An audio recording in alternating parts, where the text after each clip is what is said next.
Israël bombarde des sites de fabrication de missiles en Iran. Tsahal dit avoir mené des frappes précises et ciblées. C'est la première fois qu'Israël annonce publiquement avoir conduit une attaque contre l'Iran et la première fois que Téhéran essuie des bombardements depuis la guerre Iran-Irak des années 80. Téhéran évoque des dégâts limités.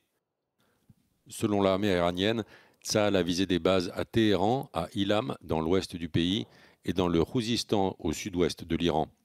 Israël avait songé dans un premier temps à cibler les installations nucléaires iraniennes en représailles au bombardement iranien du 1er octobre.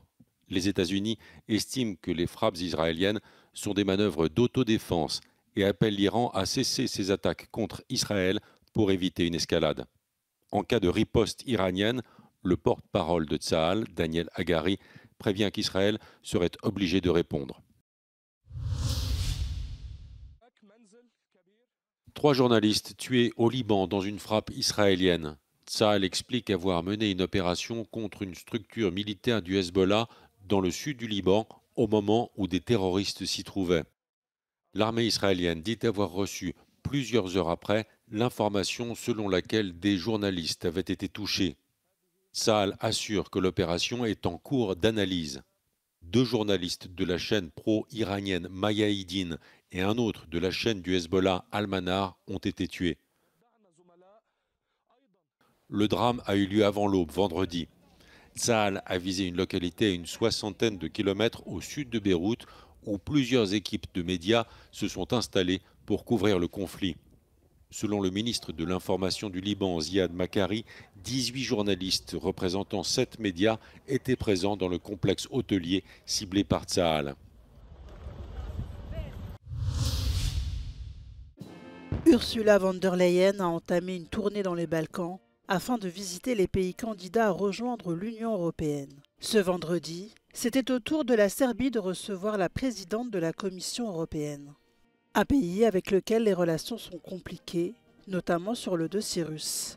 Aleksandar Vučić ne soutient pas les sanctions de l'Union européenne contre la Russie. Srbije, naravno da je predsjednica von der Leyen tražila od Srbije mnogo veću usaglašenost sa deklaracijama, spoljnopolitičkim deklaracijama Evropske unije, usaglašenosti po nekim drugim pitanjima i ništa mi ne krijemo kada razgovaramo između sebe.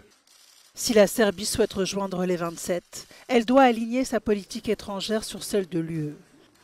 Même si le pays a progressé en matière d'état de droit, selon Ursula von der Leyen.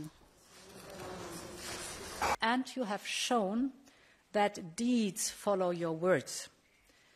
And it is in this spirit that we are working together on the opening of the Cluster 3. Candidate depuis 2012 à l'adhésion à l'Union européenne, la Serbie ne devrait pas intégrer les 27 avant 2028, d'après Aleksandar Vučić.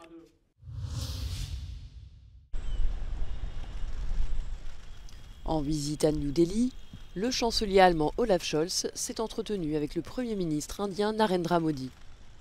Une discussion aboutissant à la signature de plusieurs accords de coopération entre l'Allemagne et l'Inde. Olaf Scholz a également saisi l'occasion de cet entretien pour donner une nouvelle impulsion au projet d'entente commerciale entre New Delhi et Bruxelles. Als Bundeskanzler setze ich mich insbesondere für ein ehrgeiziges Freihandelsabkommen zwischen Indien und der Europäischen Union ein. Davon würden alle Seiten wirklich profitieren und es sollte unser Ehrgeiz sein, hier endlich voranzukommen.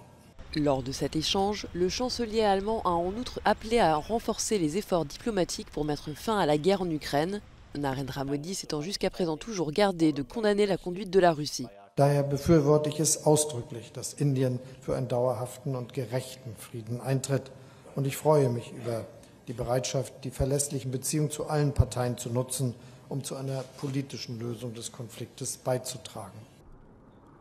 Bien que l'Allemagne figure parmi les principaux alliés de l'Ukraine, Olaf Scholz a toutefois rejeté un peu plus tôt la demande d'invitation du président ukrainien Volodymyr Zelensky à rejoindre l'OTAN, considérant la réalisation de la paix comme une condition préalable à l'adhésion de l'Ukraine à l'Alliance de l'Atlantique du Nord.